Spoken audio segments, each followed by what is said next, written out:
My name is DeRoss Prince. I'm a Southern University mechanical engineering student. Hello everyone, I'm Taylor Williams. I'm a chemical engineer from Southern University. We worked under Professor Pierre Gardin along with the CMAP group, Which stands for Center for Matter at Atomic Pressures. Our research is on automation of the shearing interferometer to improve electron density measurement accuracy. For a little bit of background, some physicists study things that are infinitely small, and those things, that is quantum mechanics. Other physicists study things that are infinitely large, and that's astrophysics. But we study the physics of extremes. What I mean is we study matter that does not exist naturally at Earth's surface because it is far too dense to be stable at atmospheric pressures and much too large to be done in a laboratory. You all remember the states of matter, yes? Solid, liquid, gas, and plasma. DeRoss, what is plasma? Well, plasma is a superheated matter. The same way that a liquid gets enough energy and it turns into a gas. If you continue to add energy to that gas, it becomes an ionized gas, otherwise known as plasma. Alright, and this comprises over 99% of our visible known universe. Things like our stars, lightning, and even the sun are examples of plasma that we deal with on a day-to-day basis.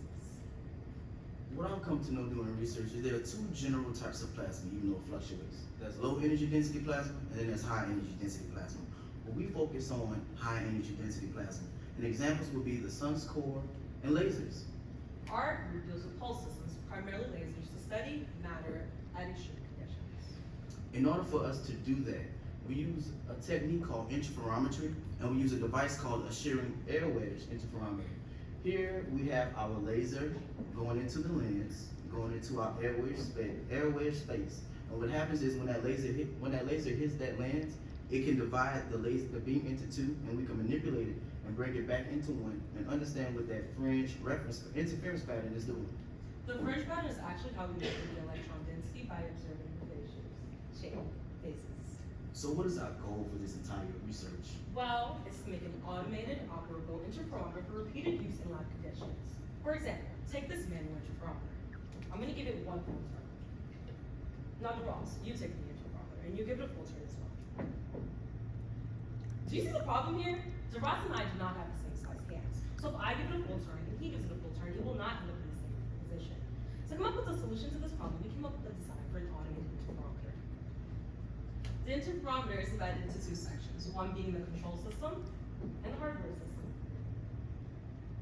So for our hardware design, we started off by designing our interferometer on multiple computer-aided design software, which also stands for CAD software.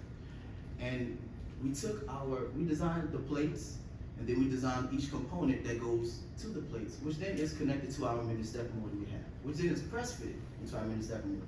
Our mini stepper motor is a motor that uses ticks or steps as rotational movement. For example, 200 steps is equal to 1 full rotation. As for the control system, it almost works like a game of telephone, where I command something to the code, and the code then communicates to the tinker board, and then the driver, and finally reaches the motor, which allows for our system to operate. Finally, for our results, since our motor was successfully press fitted into our components, which then was successfully connected to our plates, we then are able to move the air wedge lens and understand what those patterns from that laser is doing successfully. And as for the control system, the steps are accurate for 200 steps of the motor, which is important because it brings it back to the same position for full rotation. That is with precision. It turns our process from a qualitative one to a quantitative one. References, acknowledgements. We would like to give a special thanks to the National Science Foundation and the CMAP group, as well as the Kern Center. We'd also like to give a thanks to any and everybody that answered our questions about how to build an interferometer. Your help is appreciated. This wouldn't be possible without you. This also includes to the people who waved at down the hall, who gave us time and smiled at us back. Thank you all.